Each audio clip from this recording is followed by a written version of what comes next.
你驗咗我又點知？喂，Hello，我啱啱拆完線咯喎，中咗4隻牙，三四個月後翻嚟再正式戴啲。哇！你咁大膽嘅，中4隻？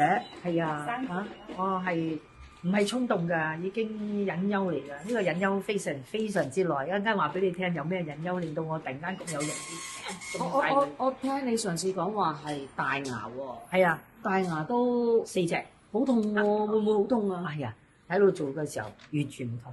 嚇，呢個可以分享，完全唔同。我話俾你聽，咁神奇。我唔係一個大膽嘅人，尤其是我牙痛咗咁耐，係嘛？因為我種牙之前其實經歷咗好多牙痛㗎啦，已經。咁你4隻牙係咪都係大牙？下邊3隻，就然後呢度上邊1隻咁樣咯。哇！但係聽你講咧，食唔到嘢㗎，我毛管都凍埋，食唔到嘢㗎。4隻直牙同一時間做，我隻牙都已經食唔到嘢，成日用前牙食嘢好。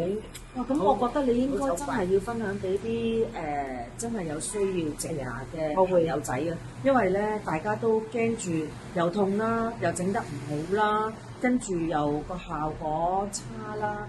咁如果你話有你嘅分享嘅話，而令到佢哋放下心嚟咧，可能啲牙齒咧可以重現翻佢哋嘅笑容。係好需要啊，因為係啊，因為其實我後尾一路咁樣留意啦，自己冇咗牙之後，發覺原來呢個大牙嘅健康係好緊要㗎，對個胃嘅保養啊，對你食物即係食咗落去咧點樣即係成個系統咧都係有一個好明顯好大影響嘅。呢啲係平時。嗰啲叫做咩啊？平時你有嘅時候咧，你就唔會覺佢係好特別。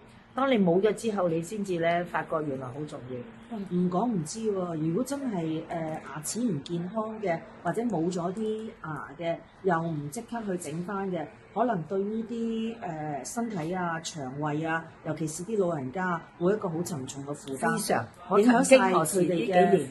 影響晒佢哋嘅整體健康。我呢幾年咧，我係 suffer 到好多呢幾年，所以咧我睇到你眼光咧都有淚光嘅，真係咧一諗起就真係嗰種痛法，咁啊好真實啦。好，我哋一陣間繼續講。咁我哋而家去揾食先喎，因為我今朝都未食早餐。我都係。好，我哋而家去食先啦，拜拜。